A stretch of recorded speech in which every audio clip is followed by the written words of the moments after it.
Okay, everyone, we've had a technical problem that seems to have been resolved, and we should be able to resume the class normally. I posted the link to this GChat and this live stream in the description to the old link, so hopefully you should be able to view it on that old link. And yeah, I'm very sorry for the delay. In any case, if you go to kahaljoseph.org/shabbat-matters.html, you should be able to view the handout. I'm just going to visit our website and make sure that it's in fact there. If you just go to kahaljoseph.org, under the calendar tab, it has two drop downs, events and Shabbat Matters. So you can also click on that. And it's the fifth handout, Shabbat Matters 5, Melakhot.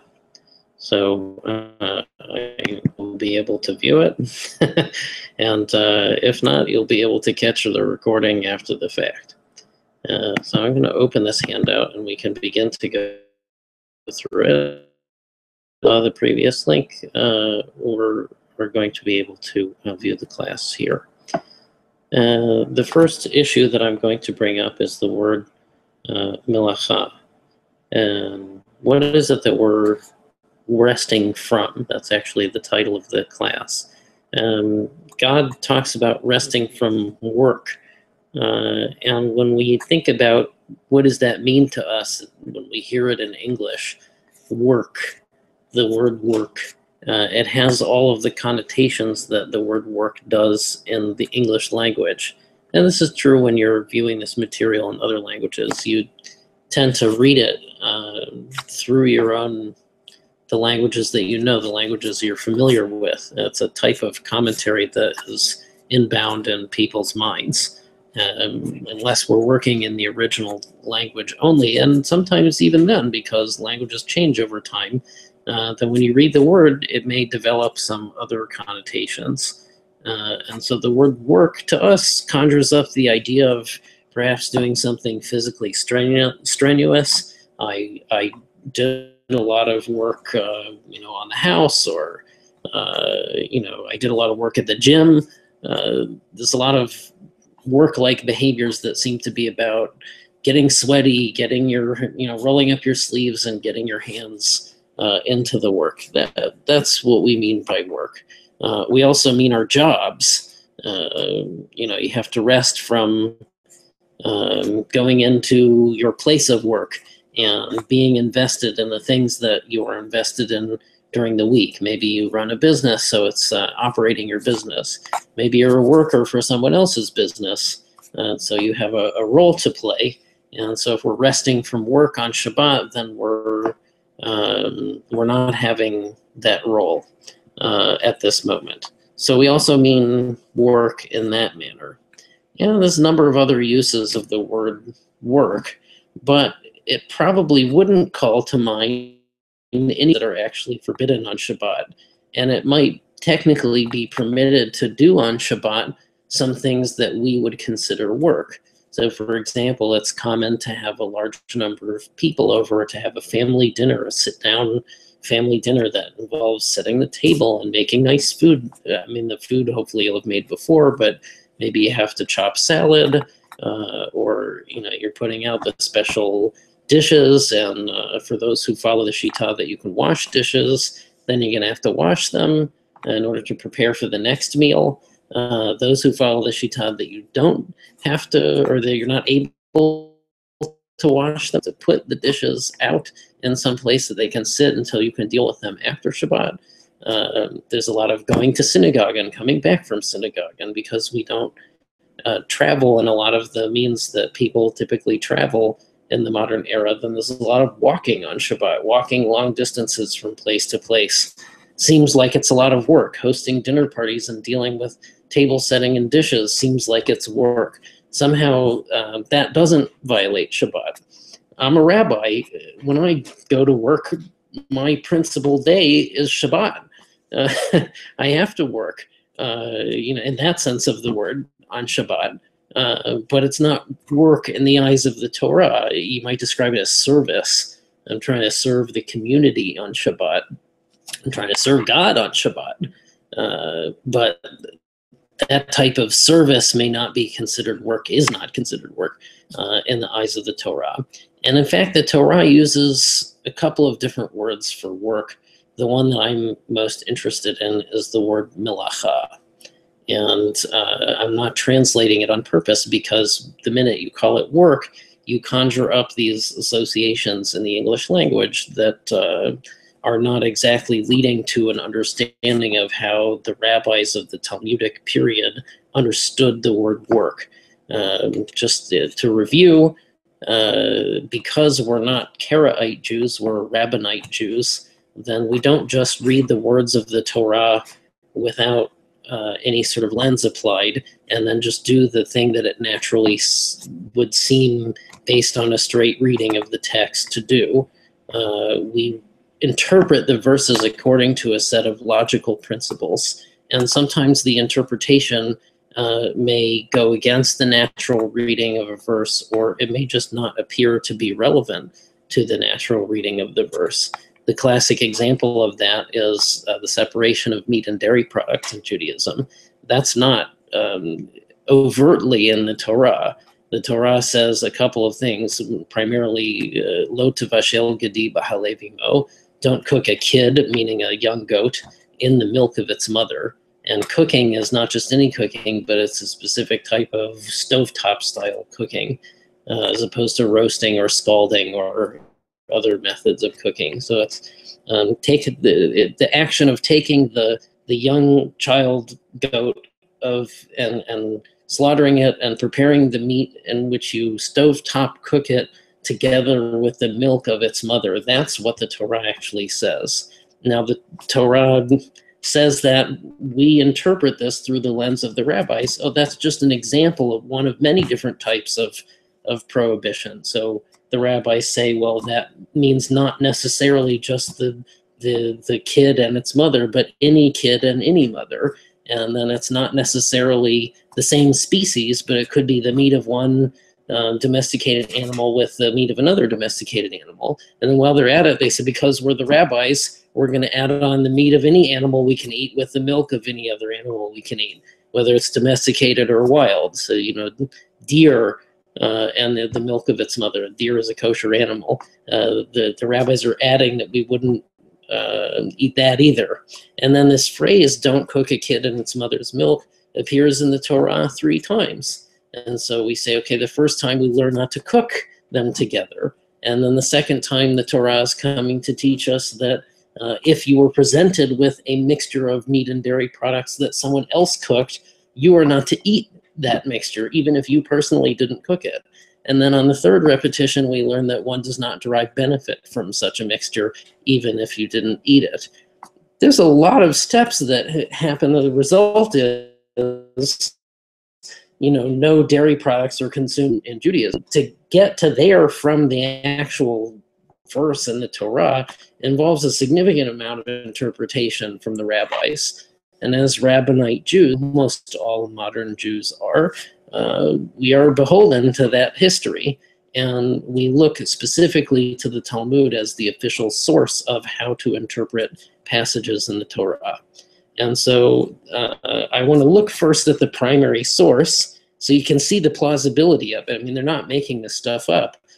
When the rabbis add these interpretive lenses, they're doing it out of a sense of really sincere investment in keeping the Torah, the belief that God gave it to us from heaven through the revelation at Mount Sinai to Moses and passed it down in a continuous chain of custody so that we can open this book and read the Word of God. And he said something and we don't exactly understand what it means. And if we care to keep that, it is our business to understand what it means. And therefore, what we need to do is to try to understand every detail.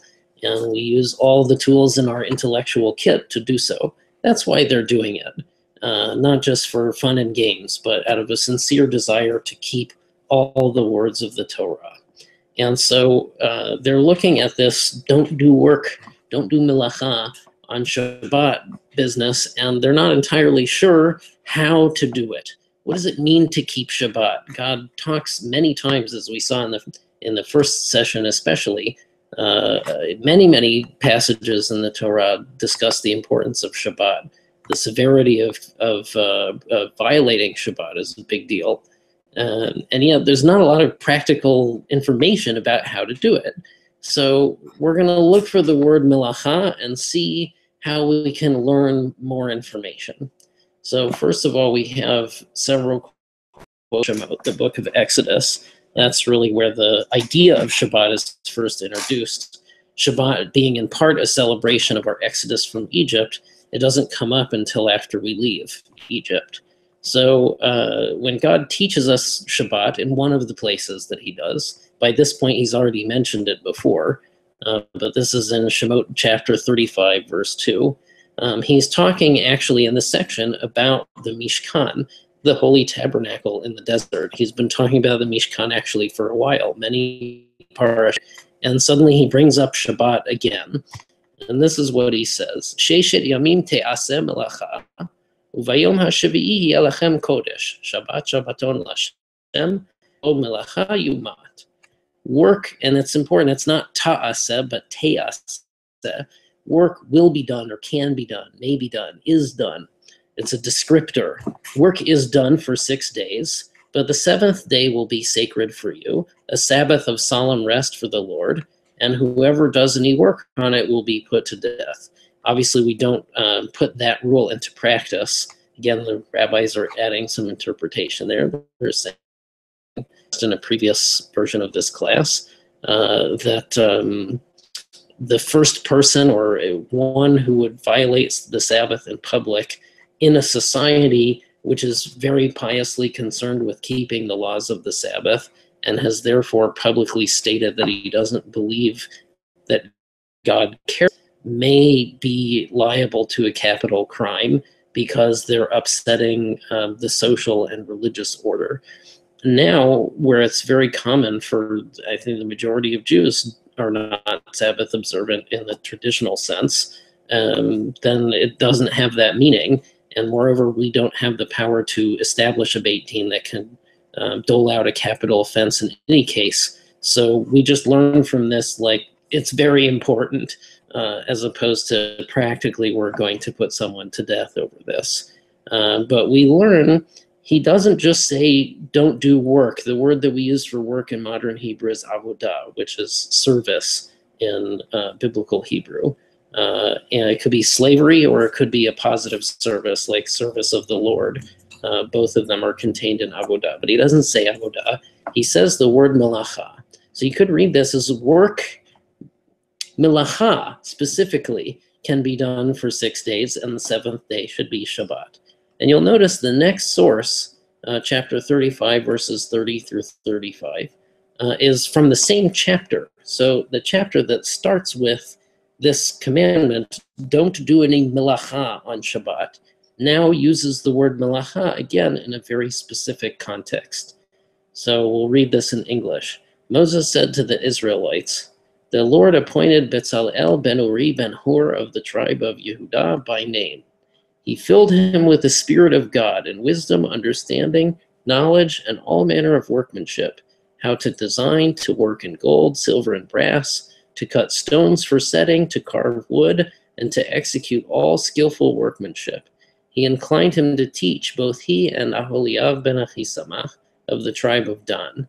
He filled them with wisdom to execute all types of workmanship of craftsmen, skilled laborers, embroiderers in colors of blue and purple and scarlet and fine linen, of weavers, and indeed all designers and artisans. So all of these things actually sound like work. We're talking about workmanship. We're even using the word work in English. So before we go into the linguistically, we're just talking about designing, working with metals, working with fabrics, and other materials that you could carve, like wood, or stone, all types of skillful workmanship, teaching someone else how to do a job. These all seem to be like maybe they're the kind of thing that God is saying about Shabbat. Now, in the passage itself, it's about how to do work for the erection of the Mishkan, to build the Holy Tabernacle. That's what Bezalel ben Uri ben Hur and Aholiav ben Ahisamach are signed up to do. But isn't it interesting that that appears in the bottom of the same passage that started with, don't do any melacha on Shabbat. And now here comes a lot of descriptors of that are associated inside the same chapter with the word melacha. So if we the Hebrew, it says in the middle, Lashov mahashavot. Shav, I translated that as design, to make designs. But it's to have a creative idea, to see something in your mind and plan to put it in practice. La'asot, to make, and that's actually similar to the word that God uses when he describes the creation. He says he rested from all the things, Asher bara Elohim la'asot, that God created, we translate to do. So there's planning, there's doing. Both of these are behaviors that seem to be described in work. And then if we scoot more to the end, the very last line there, Osei kol melacha v'hoshevei machashavot, as they're learning how to do the work of all designers and all doers of melacha. So it uses the word melacha inside of a description of labor. And the particular kind of labor is labor that was done to build the Holy Tabernacle. And being inside the same chapter, but even chapter, there's a number of other times when God is talking about Shabbat that he uses the word melacha. And the single biggest other area nearby in which the word melacha appears, and even if it were far away, same thing, it's describing at length the types of actions and the things that were built, all the clothes of the Kohen Gadol, and all the sacrifices that were sacrificed, and the cutting and the tying, and they were using dyed fabrics. So to make dyed fabrics, you have to have animals and shear their wool, and you have to boil pots of water and cook them, and you have to grow plants so that you can have materials for the dye. If you start to think about what it would actually take to build something like the Holy Tabernacle, you could imagine a very long list of that you might do. And so God says, don't do any milacha, big sign, don't do any milacha on Shabbat. And then he says, by the way, the people who did the work to build the Mishkan were doing milacha. Now we have a link between those two concepts. So just to really hammer it home, if we skip ahead to chapter 39, where we have in between these two sources a review of everything that God had given the golden calf to do in the Mishkan, in the Holy Tabernacle, they actually do it. He calls Bezalel ben Uri and Aholiav ben Ahisamach, and then they do everything that was commanded before. The long list of they made, they did, they wove, they carved. There's all these creative labors that they're doing, and the summation of that is the following: Kechol asher tziva Hashem et Moshe, ken asu bnei Yisrael et kol ha'avodah. Vayar Moshe et kol ha'melacha, v'hinei asu otah kasher tziva Hashem, ken asu. Vayivarech otam Moshe. So this is what it is in English. The Israelites did all the work, and the first term for work is avodah, which is a type of service. They did all the service according to everything that the Lord commanded to Moses. But when Moses actually looks at the whole thing, it says Moses saw all the work. Here it's melacha. He saw all the melacha that they had completed, and it was done in the way that God commanded, and Moses blessed them. So in case you were in any doubt, given that there's a number of chapters of activity between the election of Bezalel and Aholiav and the completion of their work, some verses before, 30 verses before they're selected, God says no melacha on Shabbat. Then while they're being selected, describes the type of work that they're being selected to do as melacha. Then they do the work, and at the end, when Moses looks at it and blesses them for their work, he blesses them having seen that they completed the melacha. Okay, so now we have a strong case of understanding what is it that we're not supposed to do on Shabbat. And the answer is anything that was done in order to build the Mishkan in the desert is forbidden on Shabbat. That's the conclusion that's done with our rabbi glasses. If we were Karaites, and I'm not actually familiar with how the Karaites look at this set of prohibitions and what they do, but I'm sure that it's different from the Rabbinite reading of it. They're not comparing two usages of the same word and producing a long list of forbidden activities. They're going to be holding much closer to the text, which, let's be honest, doesn't say a whole lot about how to observe Shabbat. So as long as we're on that topic, we will see that some instances of what the Torah actually says. I brought a few from different places in the Torah itself. There's a couple from the Nevi'im. As it happens, the view in the Talmud is like if you're looking for a pasuk, a verse in the Bible to prove something, and you only have something from Nevi'im, I mean, Kivyachol, I don't want to disrespect the later parts of the Tanakh. I mean, it's 19 out of 24 books are covered in Nevi'im and Ketuvim, but it's seen as a less powerful proof. If you don't have any other proof text, then you've not been able to make a case as strongly as if you have something from the Torah.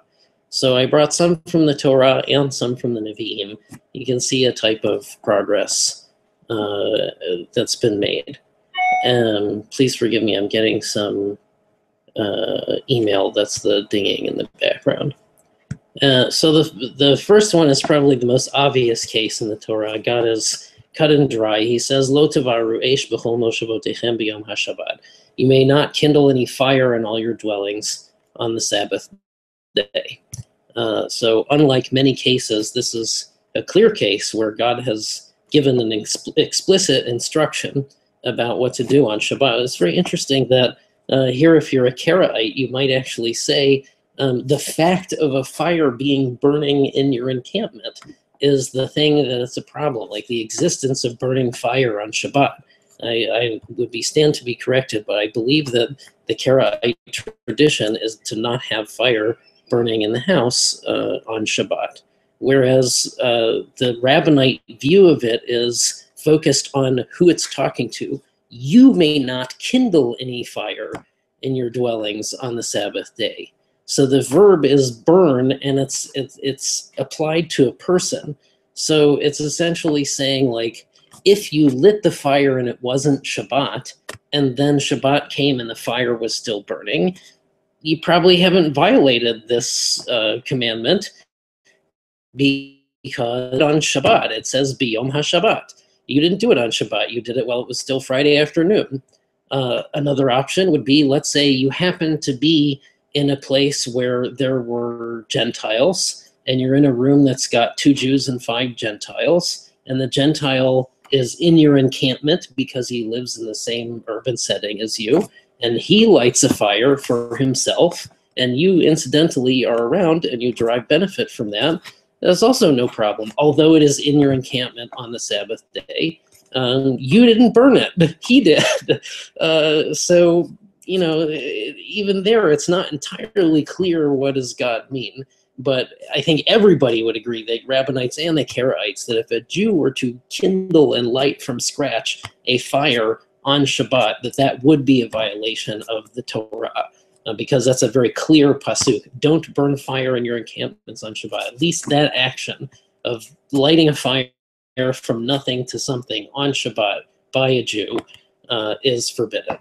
The next source is from Bamidbar. This is a case where it's like a common law, essentially. Something happens, and they go to Moshe, and they ask him to ask God what the judgment is. And God applies what we learned before, that Sabbath breaking, at least in biblical times, was a capital offense, public Sabbath breaking.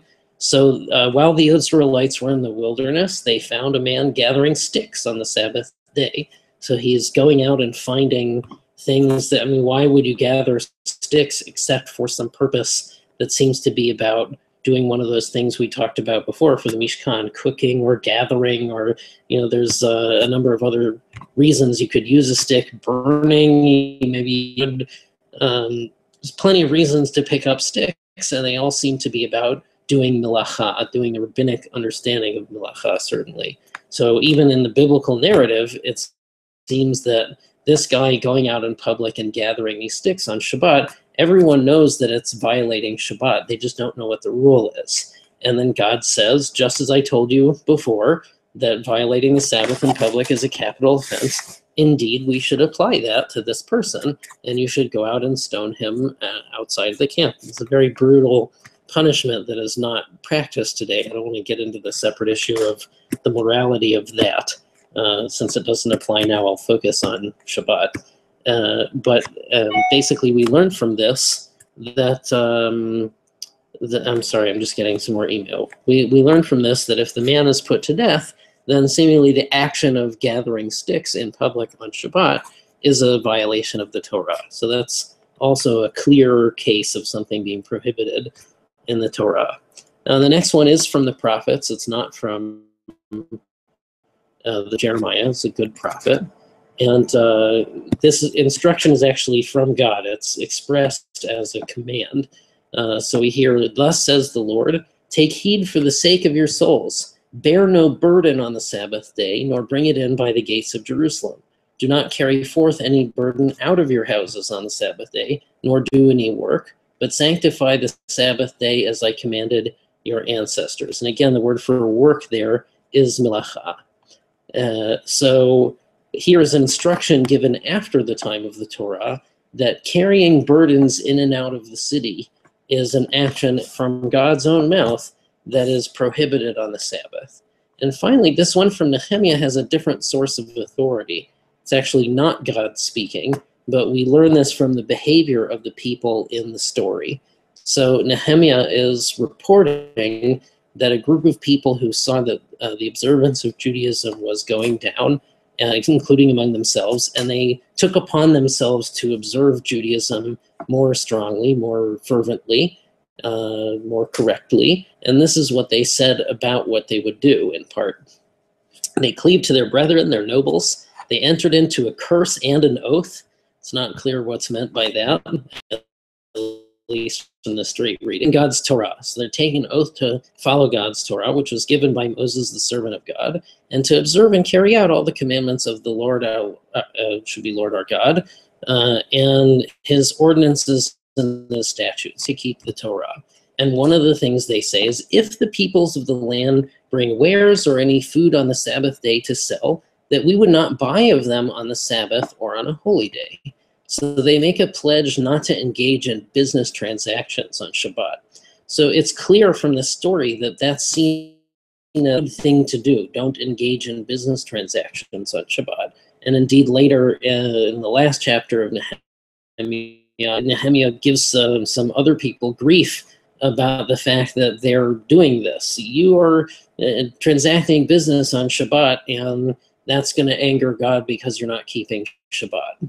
So it's not clear that that's actually from God. It's like a good piece of advice. And the way that that's presented in Jewish sources is that in one of two ways. Either it violates the spirit of Shabbat, i.e. resting, and you're spending all of your time thinking about what you're going to buy and sell, then you're not really resting from the creative labor of the week. Even if you're not physically doing it, it's still there in your mind. So the one idea is that it's against the spirit of Shabbat. The other idea is that it will cause you to want to write things down, and writing is definitely one of the labors of Shabbat, as we'll see below. So the other critique of transacting business on Shabbat is you'll be tempted to want to write things down. I sold this to him and that to them. You know, before you know it, you've conducted enough business that you can't remember all the details. And so you'll start writing it down. And by writing it down, you actually will break the Sabbath. And that's a problem. So it seems like this is a lesser level. Like when God says, don't burn fire in your encampments on Shabbat, you can't get much clearer than that. Whereas when we have the prophet describing that people reported that they won't do business transactions on Shabbat and then later yelling at people who did it, that seems like an act of piety or a protective rule that's somehow lesser than a direct command from God. And I just wanted to show that there are other passages in the Torah in which they're pointed to as what's called an asmachta. The idea of asmachta is you want to say that something is a rule, and you say you have to do this or you may not do that, and you point to a particular verse in the Torah and say that this verse, which sounds awfully like the situation that I'm talking about, should show why that it's okay. But if you peel back the layers a little bit, you realize it's parallel, but it's not the same. It's not really talking about the thing that you were talking about, or it's not clear. And so it's like, okay, your rule is actually rabbinic, but you can point to this pasuk. Asmachta means a support. So you have a supporting pasuk, but it's not an actual piece of convincing evidence. And there are other hints in the Torah to Sabbath activities or the Sabbath prohibitions that are not clear cases of law. It's just that rabbis point to that. The rabbis of the Talmud point to those passages to try to say that these things are or are not prohibited on Shabbat. So I just brought two of them. In each of these cases, we're not making an exhaustive list here, but just some examples of what we're talking about. So one is from Sefer Shemot, chapter 29. It says, see that the Lord gave you the Shabbat, and he gives you bread for 2 days on the 6th day. Let every man return to his place, and let none go out of his place on the 7th day. So what this comes from, I think we did this in the first class. This is a case where God started to give us the manna, and throughout the week, even if one person gathered a lot of manna, by the next morning it would be rotten. He could eat as much as he wanted. If he had any left over, it wouldn't last. And then God told us, on Friday, you can gather more, and it will last by a miracle that I will create. It will last for the double manna that you gather on Friday will last you for Friday and Saturday. And then they go out, because they've just had a few days of experience of it not lasting. The Israelites go out and look for manna on Shabbat morning, and God gets mad at them. And he says, no, I gave you the Sabbath, and that's why I gave you bread for 2 days on Friday. So go home. And then he let none go out of his place on the 7th day. So there's an idea in Rabbinic Judaism that's called Tehum Shabbat. It's like the domain of Shabbat. And the idea is that if you have an urban center, even if it's not a square shape or a regular polygon, that you go 2,000 cubits out in every direction from the edge of urban settlement and then make it more polygonous. And if that's a word, a more regular shape. So it's not exactly 2,000 cubits from every point, but the 2,000 cubit regular shape that could be drawn around an urban center. You can't travel any further than that distance on Shabbat. The idea is that traveling is an onerous thing to do if it's not directly prohibited by the Torah. It's certainly against the spirit of Shabbat. So you could point to this and you said, see, God says, Al yetze ish mimikomo bayom hashavi'i. Each person should not leave his place on the 7th day. That is a support text. That's the pasuk that we get, the Torah level obligation of the custom of Tehum Shabbat. Except that it's not actually clear in that case this, because there's no urban settlement. They're walking in the desert. And what he's doing in this context is just telling them to not gather manna. So he could just be saying, go home and stay home, i.e. don't go out and collect manna. It's not actually clear that he's commanding the idea of Tehum Shabbat in this pasuk, but it sort of catches a little bit of the echo of Tehum Shabbat. Sounds like Tehum Shabbat. If you already keep Tehum Shabbat and you look at this, think, oh, there's the pasuk that proves Tehum Shabbat. This is a good example of it being there but not there. And finally, the other example, this is even more difficultly, is this is when they're collecting donations of precious metals and fine things and laborers to be able to work on the Holy Tabernacle, the Mishkan, and they have too much. They're done. They have everything they need. Everyone donates very nicely. It's a good message for contributing to any organization like Kahal about, donate so much they don't even know what to do with the money kind of thing. So Moses has to command people to stop giving because they have enough. And what he says is, this is the actual verse, Moses gave the commandment, they caused it to be proclaimed throughout the camp, saying, let neither man nor woman make any more work for the offering of the sanctuary. So people were restrained from bringing. And this word mehavi, people were restrained from bringing.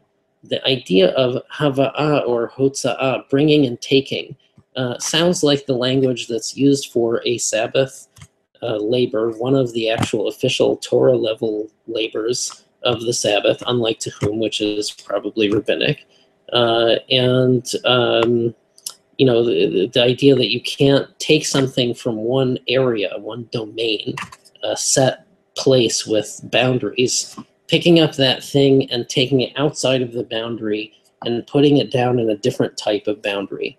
So let's say your private house, taking your house keys and picking them up and bringing them outside of your house and then setting them down somewhere, you know, on the table at shul or something, down once you've left the door. You know, that picking it up, taking it out, setting it down again constitutes a change in the locational domain of that thing. And that's forbidden according to the Torah on Shabbat. But it's actually not forbidden necessarily from this passage. It's more like all the melacha that you can't do on Shabbat is the melacha that you would do to make it gets in there under that rubric. This pasuk says they stopped bringing, i.e. bringing and taking from different domains. The way the rabbis are tempted to read this verse is when they were making the Mishkan, one of the things they were concerned with was bringing and taking, the exchange of objects between domains. And they latch on to that little bit of similar language and suggest that this could be a verse proving why transfer of domain on Shabbat is forbidden. Now, just a little word about how you get out of that. For example, I live in Los Angeles, and I have my keys with me. I mentioned the issue of house keys. I do occasionally, frequently, every Shabbat, I pick them up and I put them on a non-essential clip on my wallet where I may take them off and set them down and pick them up again in the synagogue. And I'll have taken them from my house through a public domain and back into a private domain, seemingly violating Shabbat more than once as the keys pass through different versions. And occasionally I go through a semi-private area that is in the middle. So I go from my house to the public area, to the semi-private area, back to the public area, and back to the synagogue.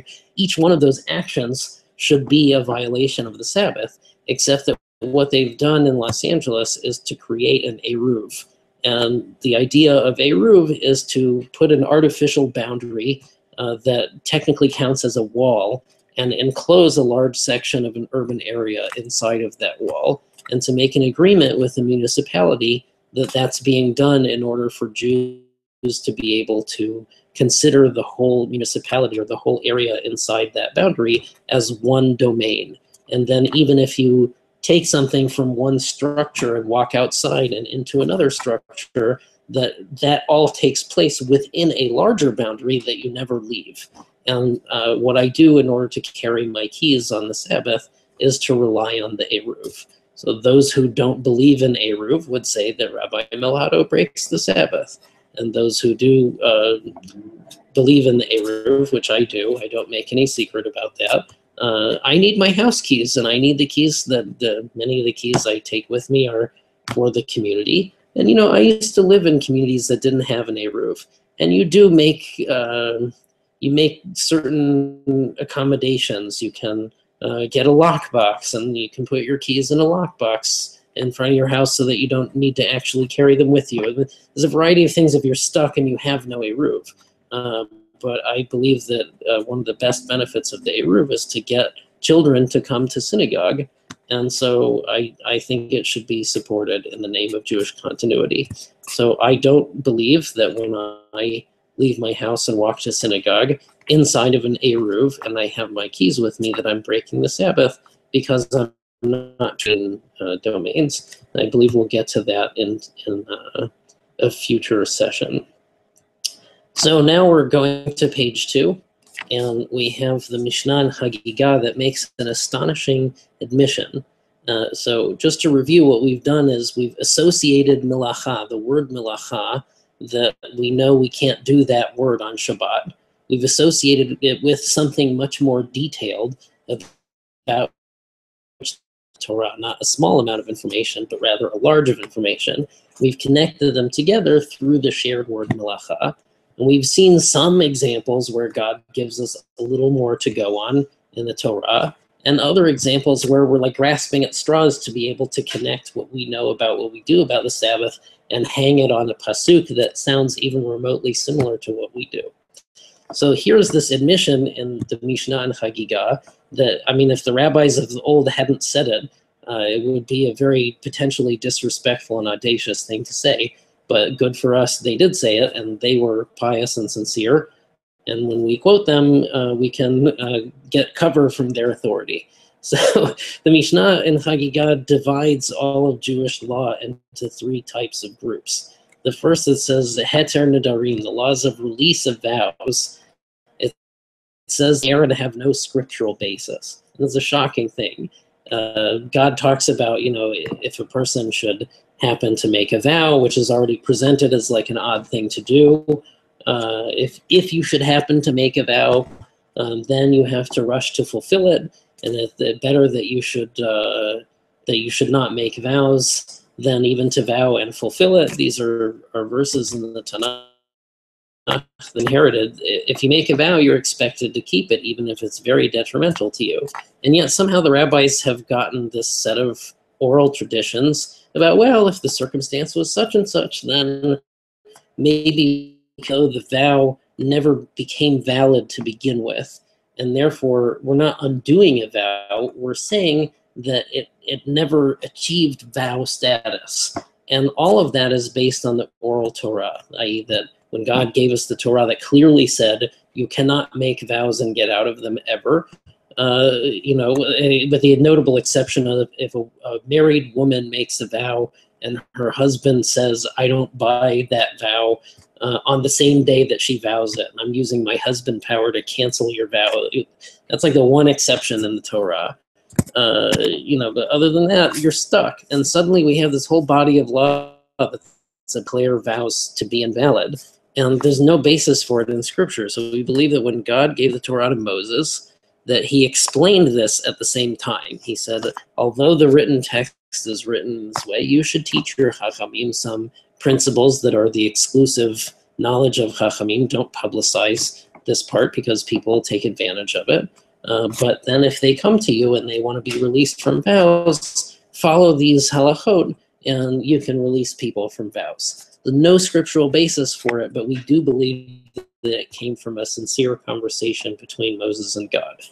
Okay, now it says this: the laws of Shabbat, festival offerings, and using consecrated items for profane purposes are like mountains suspended on a hair. So you have a little hair that you're holding, and there's a giant mountain hanging by this hair. It's an incredible image, very vivid image that sticks in the mind. You're holding a little hair, and the whole mountain is connected to it.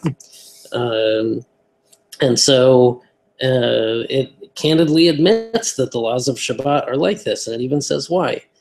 The scripture is scant, and the rules are many. And that's exactly what we've just seen. I think I've done a faithful presentation of the scriptural basis for laws of Shabbat being scant, and they are. They really are. So the laws of Shabbat, says the Mishnah. I mean, it's mind-blowing that the rabbis would say, it's a mountain suspended on a hair. And then it says, the laws of monetary disputes and sacrifices and ritual purity and purity and laws against incest and so on. These have a solid basis in Scripture, and they're essentials of the Torah. Fantastic. So we have the laws that seem to have no basis in Scripture, only rabbinic tradition. The laws that are very, very narrowly connected to Scripture, but at least, thank God, there's a connection. And then the very easy ones, the clear ones that have lots of Scripture that talk about it. So all of that turns into 39 labors that are forbidden on the Sabbath.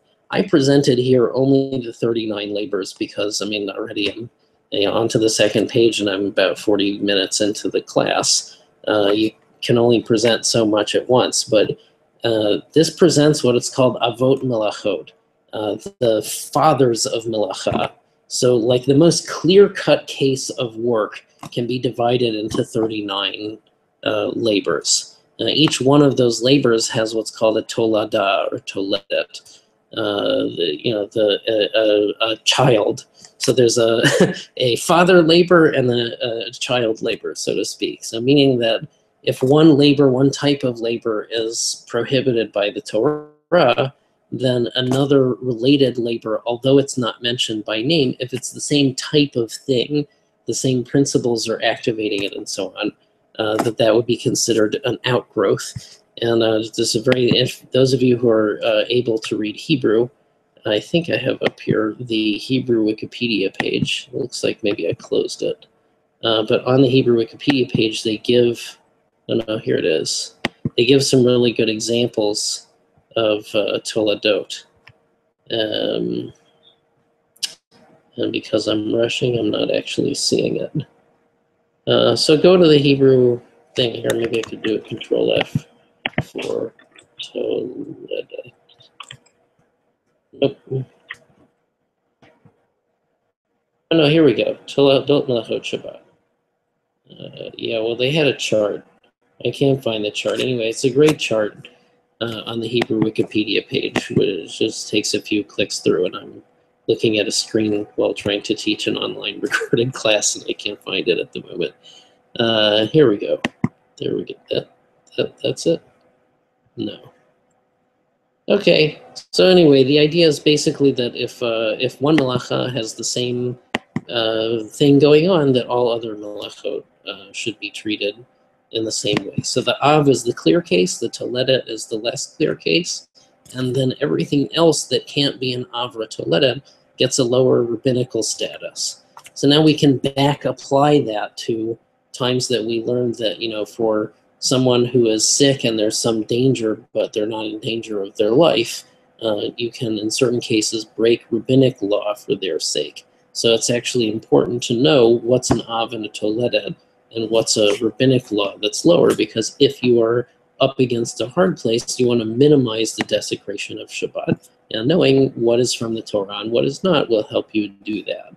So I have presented this Mishnah with the commentary of Rashi, and we're just actually going to go through them kind of list style because I spent too much time on the first part.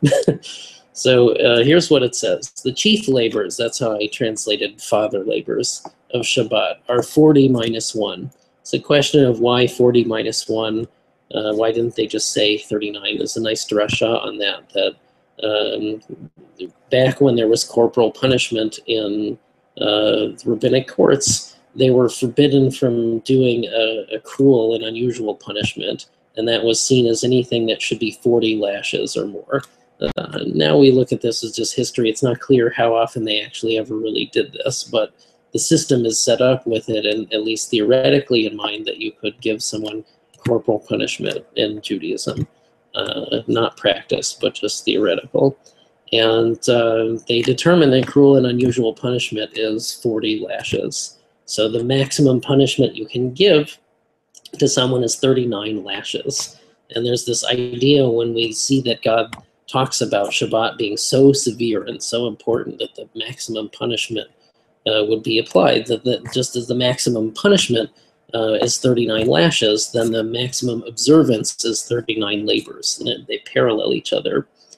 Sort of the tough hand of God approach, but it is a good drasha of parallelism. So there's 40 minus 1 labors of Shabbat, and they are planting. So a great example of a tolada would be if you just put a seed in some water. Right? The actual action of planting would be putting it in the ground at the right depth with the right amount of water, the right amount of sunlight, and the complete act of planting something has several steps. But it is possible that if you threw a seed in water, it might grow a little bit. So the av is planting, and the tolada is putting the seed in water. That's a good practical example. So planting, plowing a field, and it's not even just plowing. It's even if you were pulling a heavy bench over the earth and it created a furrow, even if you didn't intend for that to happen, that would be plowing.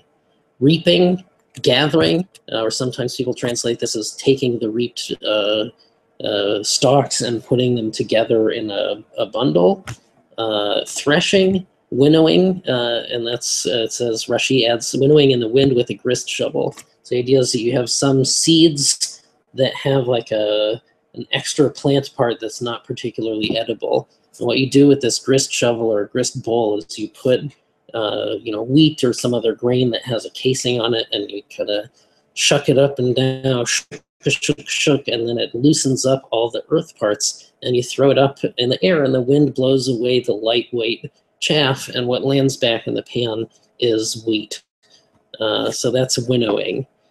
Selecting, Rashi adds, this means not any kind of selecting. What do I want to wear this morning? There's a whole discussion about that. But it's not any type of selection. It's particularly the type of selection where you remove the part you don't want. You hand select the grist. So whereas winnowing, you're actually using a specific tool, a grist shovel or a grist pan for that winnowing pan. With selection, you're doing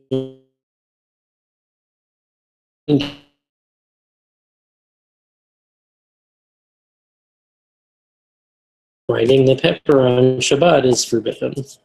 There's a way around that, which is just to have a pepper shaker, and then you're fine. Sifting, and Rashi says that this means sifting with a sieve. And he does talk about Gemara is trying to say, why do we have this specific number? It says these three are all the same because all three are about removing the waste from the food. We can talk about why each of them ends up still being its own melacha. But you see that selecting and sifting and winnowing all seem to be the same, removing the bad part. The kneading and baking, and Rashi adds, this was not in the Mishkan, since it's only bread, and bread is not a core labor of making the Mishkan. They did offer meal, and they did offer bread, but that was an offering as opposed to a core labor of the Mishkan. This is according to his Perush. However, that's to say his commentary. However, all of this, i.e. the kneading and baking and so on, first appeared in all the products, plant products, planting and plowing and reaping and gathering, all this stuff, first appeared in the ingredients for the blue, purple, and crimson dyes. And those were a core labor of the Mishkan because you needed fabrics dyed in those colors according to God's command. So all of the agricultural actions, from putting the seed in the ground to actually using it in some way, these are all forbidden because they were used in the ingredients of the dye. And Rashi just adds in the Gemara, we don't need to read that part. It's wondering why did it use words and creating this list of Melakhot. So you have now about the fabrics themselves. Shearing the wool and any other work related to the wool is a core labor of the Mishkan. Bleaching the wool, such as by laundering it in the river.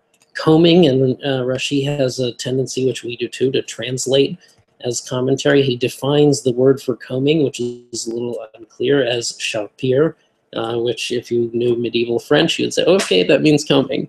So that's Rashi's style. He does that a few times in this section.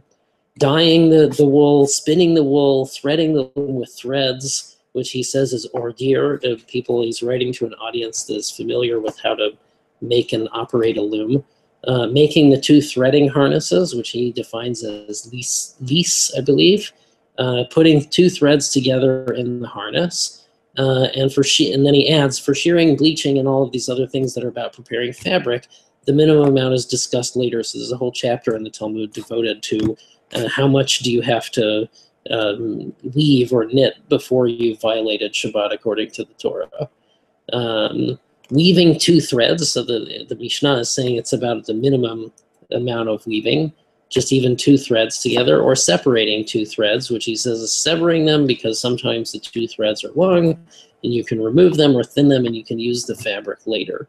So that action of separating the thread is for use later.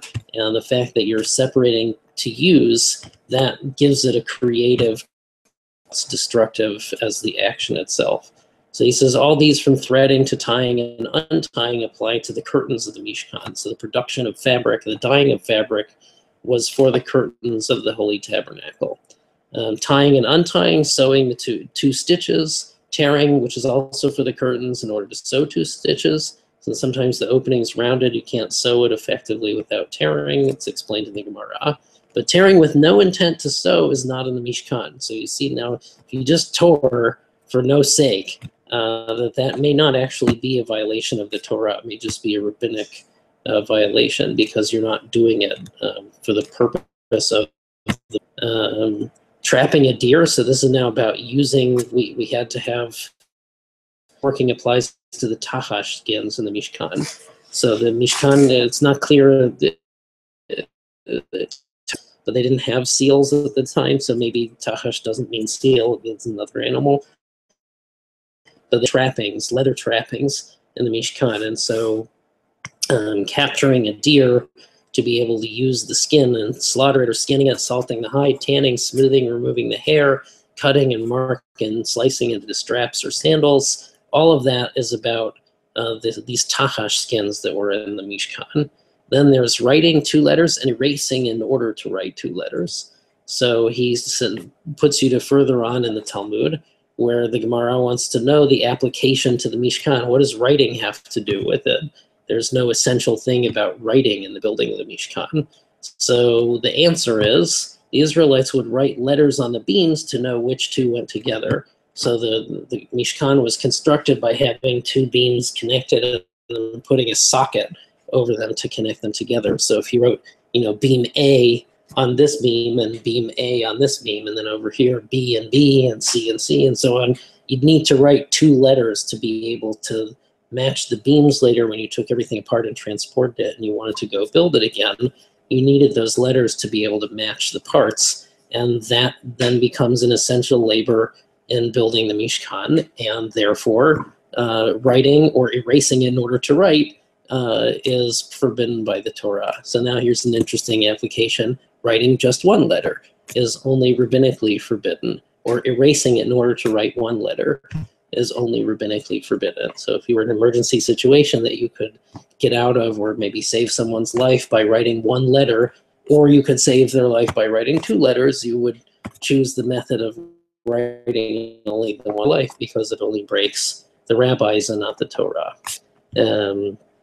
Then building and demolishing, because they had to construct and take down the synagogue. And this demolishing is not any demolishing, but it's demolishing in order to build later. So building and demolishing for a constructive purpose. Extinguishing a fire or kindling fire. And Rashi says, why do we need the fire? Because we needed the dyed fabric to boil the dye with boiling water. That made it more effective than just putting it at room temperature. So you needed to have fire in order to boil the dye for the dye pots. And therefore extinguishing and kindling is also, extinguishing the flame gives you a hot coal. And so you can use the coals also to heat the pots. Therefore it's extinguishing with a creative purpose. This is also a Melakhot Shabbat. Striking with a hammer, and he explains it's not just any hammer blow. He says this means completing the work. It's the last hammer blow. For artisans used to strike the anvil with a mallet to smooth it as the final act of manufacture. And the Mishnah only considers one liable who completes an object. So if you did 99.9% of the work on something and didn't actually do the last hammer blow, that you will have violated less than if you completed the thing. And finally, we have what we discussed before, transferring an object from one domain into another. So whenever they would move the Mishkan, they would end up doing that. 39, which is 40 minus 1. So all of the laws of Shabbat ultimately depend on this Mishnah. If you could choose one Mishnah in Masechet Shabbat to explain the laws of Shabbat, this would be it.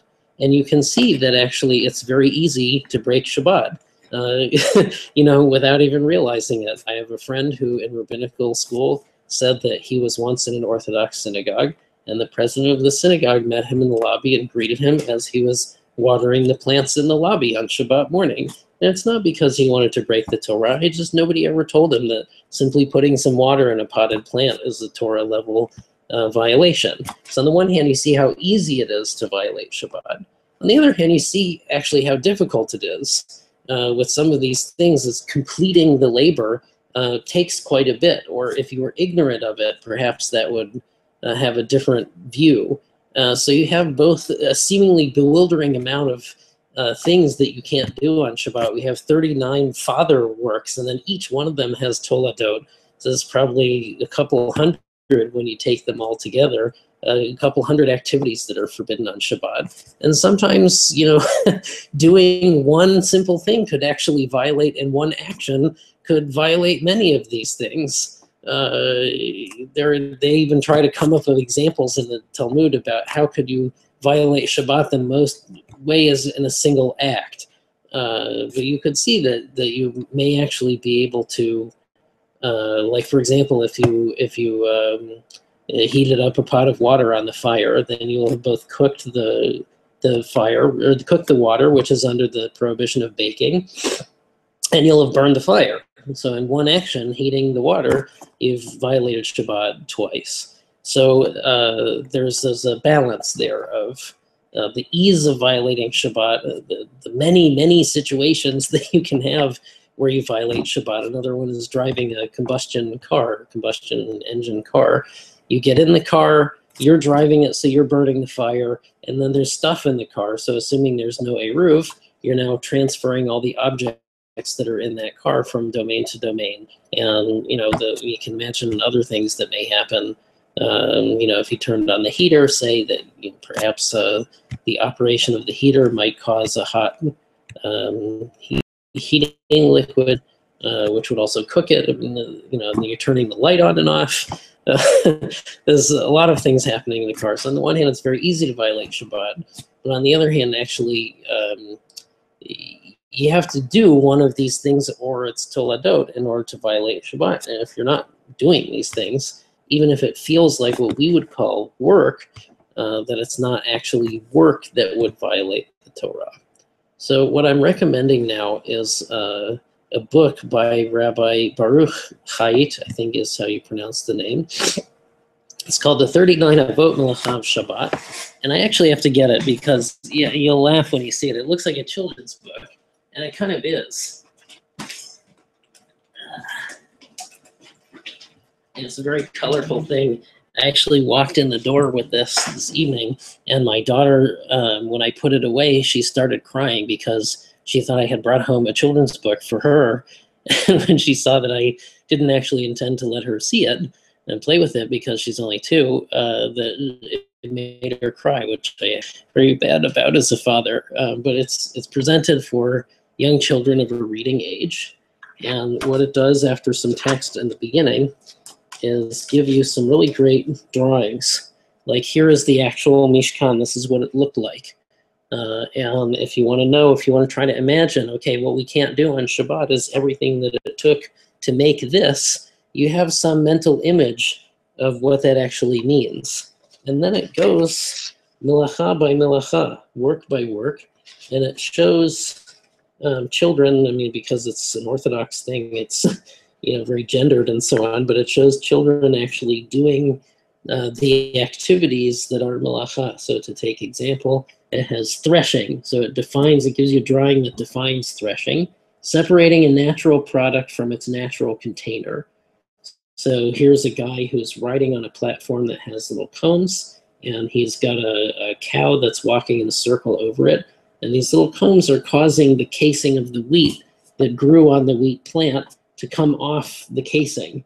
And then it gives you some examples of it. So it says milking a cow is removing the milk from its cow casing, if you will. And therefore that is this little Torah scroll here. Milking a cow is a Torah violation. Or here, pressing the grapes for juice or olives for oil is removing the essence, the liquid part of the thing, out of its solid case. But then it should be giving, here we go. Squeezing citrus fruits for juice is considered a rabbinic prohibition. There's actually a little note 4, which I gotta see, where does that go to? We'll get into later where the juice goes. But actually, there are some exceptions for things that you would normally do in order to eat them on the spot. And my memory from rabbinical school is a little weak, but I believe actually that the squeezing of food of the type that is normally squeezed for production but doesn't have the importance of wine is a lesser problem. So you have a little scroll with a feather pen for anything that is a rabbinic violation, and a more Torah-style scroll that looks like an Ashkenazi or a Spanish-Portuguese Sefer Torah to tell you what the Torah level violation is. And it's written by a rabbi, and it really actually it shows you the physical reality of what a lot of these things look like. So, for example, I mentioned selection. I alluded to putting a book or selecting what book you wanted to read. So it actually says that it's a Torah level violation to select here from a pile of books that have already been in use and to choose this book right here to put away. So what you're doing is selecting something, put it somewhere you're not going to use it. That actually is a Torah level violation of Shabbat. Whereas selecting a book that you do want from the shelf and reading it is completely permitted. So two actions that look quite similar. One is totally fine, and the other violates the Torah. And this book really puts that into practice. So I'm going to go over the last bit quickly because I'm seeing I'm going over my hour, and we already started late for technical reasons. But I just wanted to show and to drive home the point more about the difficulty of Sabbath violation from this concept of Melakhot Machshevet.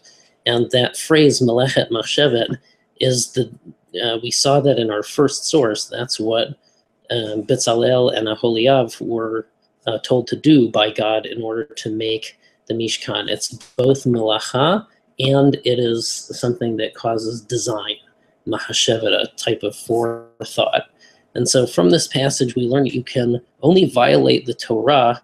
It's only a Torah violation of Shabbat if you have several different factors in place. So number one, you need the act to be done on purpose, right? The example they give is if you go up to a tree and rip off a branch. That's a violation of the Torah. Whereas if you were stretching your arms and happened to knock the branch off the tree, that you would not be violating the Torah. So it's called bechavana or kavana if you have intention, versus mit asek, it just happened while you were doing something else. If it's bechavana, it could violate the Torah, but if it's mit asek by accident, then it wouldn't. And it has to be for the thing that you intended to do. So even if you were going to pick an apple off a tree, which is forbidden on Shabbat, if you meant to pick apple A and accidentally picked apple B, even that where you absolutely intended to break Shabbat wouldn't be a Torah level violation of Shabbat because you didn't pick the apple you were going for. Then there's an idea called tzricha legufa. That act was for the purpose that it was for in the Mishkan.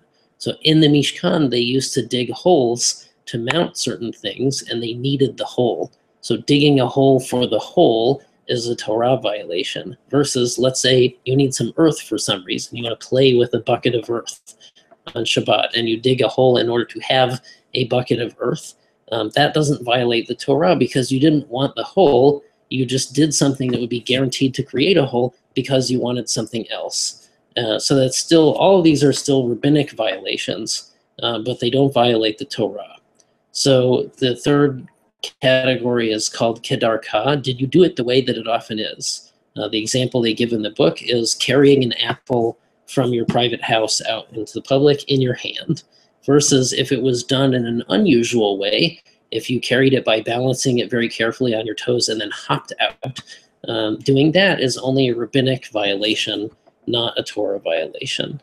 It has to be for a constructive purpose. The example they give in the book is if you break a wall in order to be able to repair a pipe that's behind it. So even though you were breaking, its purpose was mitakein. It was breaking in order to fix. Whereas if it's mikalkel, which is breaking just to break, you can't break a wall on Shabbat. But if you did just for the sake of breaking the wall, you wouldn't have violated the Torah. You'd have only violated a rabbinic ordinance. Number 5, you see how many categories you need for it to violate the Torah. 5 is, does it endure? Is it mikayim? So writing with, it should be ink. Writing with ink on paper is something that would last for potentially years or decades. That is prohibited. But if you wrote with your finger in the sand, even though the rabbis say not to do that, you wouldn't have violated the Torah because it's not permanent. And finally, it has to be done completely, kula, totally done by one person. So the example I give in the book is pulling a carrot out of the ground. So let's go back to the idea of trying to save someone's life on Shabbat. You see a starving person, and you see a carrot in the ground.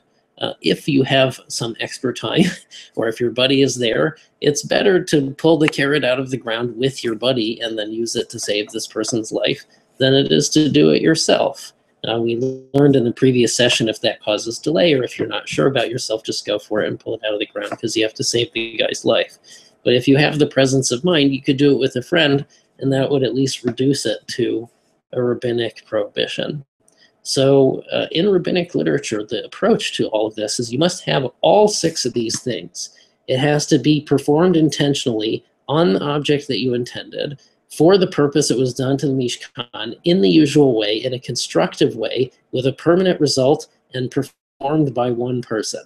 And if you have all of those, then it breaks the Torah. And if you have even 5 of them and you're missing one, it's only a rabbinic violation. So as much as we just read this enormous list of Melakhot, now, my goodness, I'm breaking the Torah at every turn. If you don't have all of these categories, it's actually only a rabbinic violation.